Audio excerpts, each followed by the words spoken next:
Augustin. I would like you to meet John Petrucci from Dream Theater. John, you're on with Augustin from Paris Guitar Foundation. Thank you so much. Have a nice day. All right. Hi, Augustin. Hi, John. It's really nice to have you here. How are you? I'm doing well. How are you? Yeah, I'm fine. Super excited about your venue in France. It's really nice. Yeah. Now we know that the album Images and Words has marked the spirit of a generation and Dream Theater's journey. If you could go back 25 years during the time of the recording, which elements you think has made the group the way it is today? I think a lot of it had to do with where we recorded the album. We recorded it at Bear Track Studio, which is in upstate New York in a beautiful wooded section, and it was a studio owned by Jade, who is a sax player in Spire Gyra, and who played on Another Day on the album. And it was just a beautiful, beautiful setting, and I think that had a lot to do with it. And also about the album, I have a personal question. I was wondering if you could tell us the story behind the album's cover. Well, the album back in 1992, the way that album covers were put together with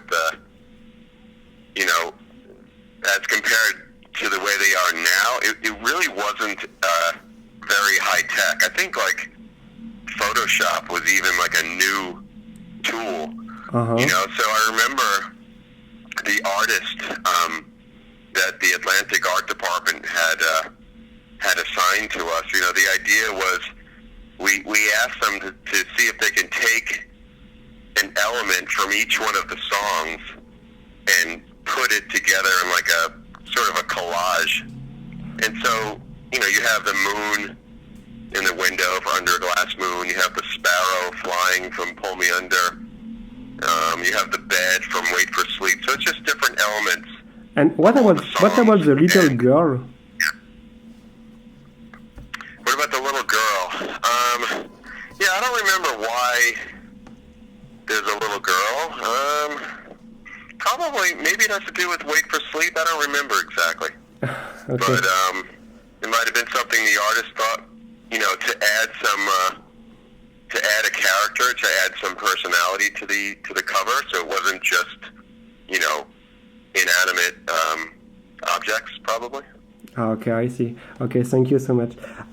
Back on the Images and Words tour, how do you feel about this anniversary? About what? About this anniversary, about the tour, how do you feel? Oh, it feels great. It's funny because the album came out 25 years ago, and I was 25 years old.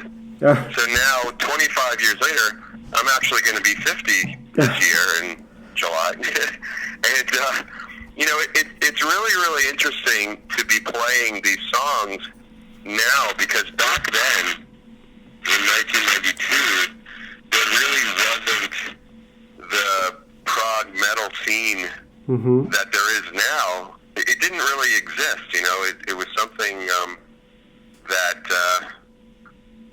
wasn't really around, and now to be playing those songs in this environment with all the different offshoots of progressive metal out there, and still, knowing that this album has a lot of meaning to not only a lot of older fans, but to new fans who are hearing it for the first time, it really shows that the album stands the test of time and is still relevant today. So the tour is actually a lot of fun to bring all the songs back. That's amazing. Can you believe that it has been 25 years already since the launch of the album? It's totally amazing. It's really hard to believe.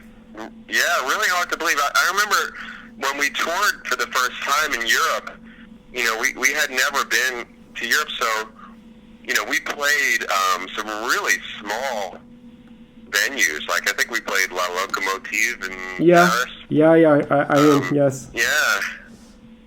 You were there? No, of course not. I'm 20. I'm 28. So. Oh, you're only 28. Oh, I thought you said you were there. Yeah, no. But I remember the poster, of course.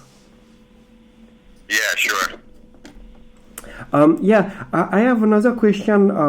So speaking of the anniversary, as we know, that means you have spent more than half of your life with Dream Theater, on stage touring, performing. Do you have any routine practicing on your guitar every day? Well, I still love playing guitar. I've been playing guitar for, almost 40 years, and I really, really enjoy it. So it's just, I just make sure that I play every day, and my practicing kind of changes from day to day. It's not always the same, but I just make sure that I maintain the craft on the instrument. The songs and the music that we've written over all these years, some of it is very challenging. So, yeah, of course it is. Especially, we're playing like a 3-hour show, so you have to have a lot of endurance as a musician. You have to be able to play all the music and keep up. So it's important to play guitar for me to play guitar every day and staying in shape like an athlete, I guess.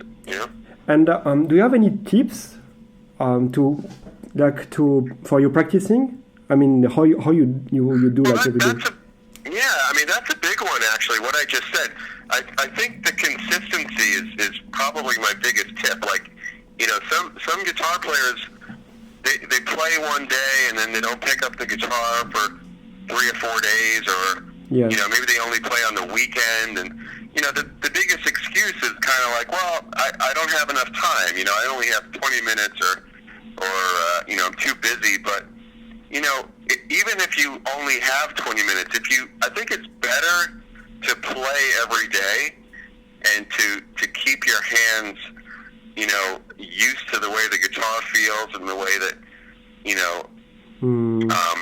to get like the muscle memory ingrained. Yeah. That's probably my biggest tip. Really try to be consistent. Try to play every day if you can, even if you don't have a lot of time.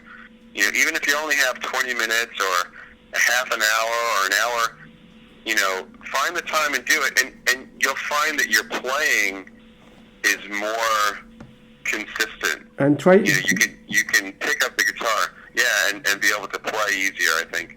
And do you try to play? You play slowly, or you just play the song and? Yeah, I do both. I play. I do a lot of slow practice, but sometimes I also do speed practice where I gradually increase the speed and try to play my top speed when I practice. And sometimes I do endurance practice where I play the same thing for like 15 minutes or 20 minutes straight without stopping. Okay. And that helps with endurance as well. Okay. I have another question. How do you work on your musicality?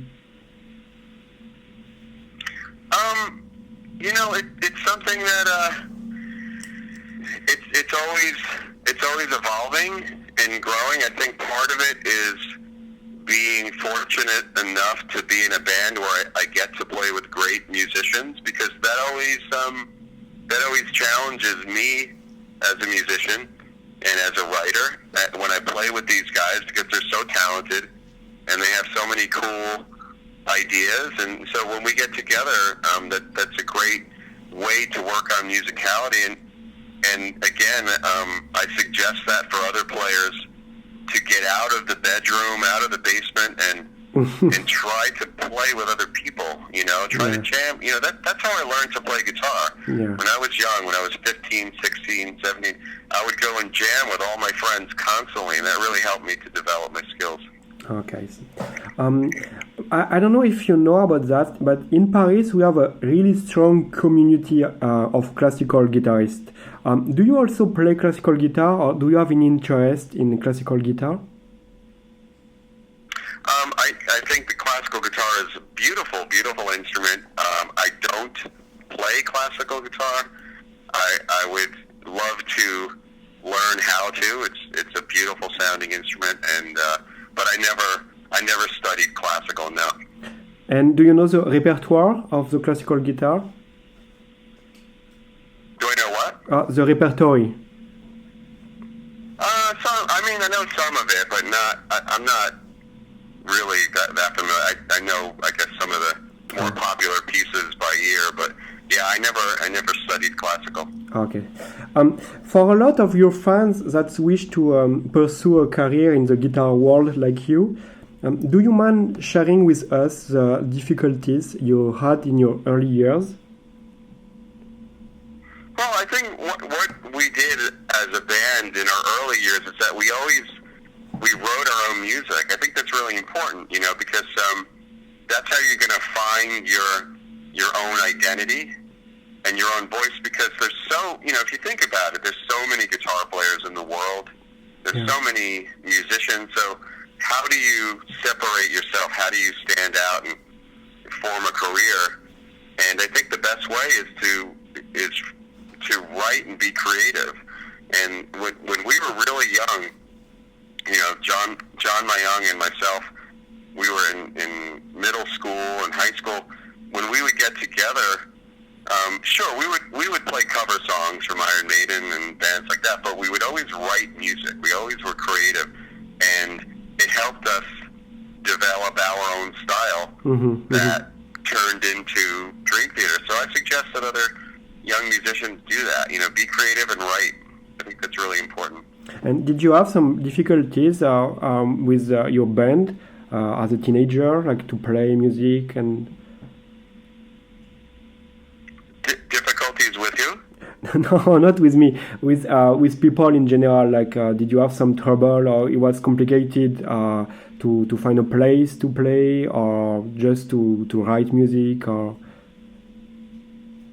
Yeah, it's always a challenge. When you're young, it's like you need to make money, but it's hard to make money playing music. So like I used to teach guitar lessons, and when Dream Theater was in the early days, sometimes it was hard to find a place to rehearse. So we had to get these pretty crude rehearsal places. Like we would rent the basement of a store or something like that to get together. So the thing is, if you really want to do it, if you really have a passion for it and you're really hungry for it, then you find a way to make it happen.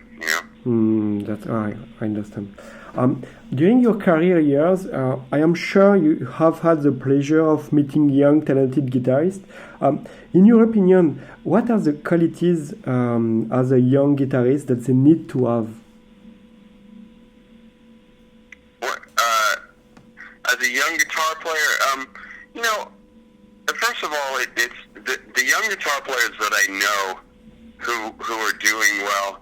They understand that it takes hard work to be able to be successful and to be able to be really good on the instrument. So I think if you, as a young player, if you kind of understand that it's not going to be easy, that you're going to have to put a lot of time into it, you're going to face challenges and obstacles, but that the hard work will pay off. I think that's a really important attitude. Don't ever think that it's just things are going to come to you and you're not going to have to work. That's the wrong attitude. You have to know that it's going to take a lot of hard work to get there. Okay. I have another question, but about your solo project. Your album Suspended Animation was really well received by the public. Do you plan to work on the second solo album in near future? Yeah, I do. I had a lot of fun making Suspended Animation, and I have a lot of music for another solo album. When I toured on G3 a few years ago in South America, I actually played a few of the new songs live. Okay. And the people seem to enjoy those. So I have a lot of music, and as soon as I can get into the studio and find the time to record, I will definitely do a second solo album for sure. And do you know when you want to do it? No, I don't. I don't know when. I mean, it would be great to do it this year, but as always, it's a very busy year with touring and everything else. So it's hard to say. Yeah. Okay. Do you mind telling us a little bit about your first guitar camp this summer? Yeah. So for the first time, I'm doing a guitar set camp. It's called John Petrucci's Guitar Universe, and it's going to be on Long Island in New York from August 7th to 11th of this year. And it's going to be 4 days of just great guitar players coming together and teaching master classes and lessons and concerts and seminars. And besides me, we have so many amazing guitar players. There's Rusty Cooley, Tosin Abasi, Jason Richardson, Andy McKee, Andy James, Tony McAlpine, Devin Townsend. I mean, the list is unbelievable. It's amazing. Some of the greatest players on the planet. So it's going to be not only a lot of information and a lot of notes and a lot of shredding, but it's also going to be a lot of fun because it's summertime on Long Island where I grew up. It's a beautiful time of year. It's a beautiful part of New York, and I hope that anybody who's thinking about coming, makes a decision to come. People from all over the world and from France. If you're thinking about it, it's going to be so much fun. Of course. So I'm really looking forward to it. Yeah. It sounds really nice.